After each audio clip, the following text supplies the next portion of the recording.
உங்கள் favourite TV ஷோக்களை இனி miss பண்ண தேவையில்லை. ZEE5 இல் முற்றிலும் இலவசமாக காணுங்கள். இங்கேயும் எப்பொழுதும். வாங்க. என்ன மாப்பிள்ள வரலையா? இல்ல, நான் மட்டும் தான் வந்தேன். ஓ, எல்லாரும் வந்தாச்சா? ஃபங்க்ஷனை ஸ்டார்ட் பண்ணலாமா? ஆரம்பிச்சிடலாம். அப்ப பொண்ணை கூட்டிட்டு வாங்க.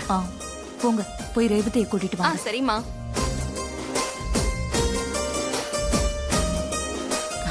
நல்லா இருக்கீங்களா? நல்லா இருக்கம்மா.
ZEE5 ஆப்பை டவுன்லோட் செய்து அனைத்து எபிசோடுகளையும் இலவசமாக பாருங்க.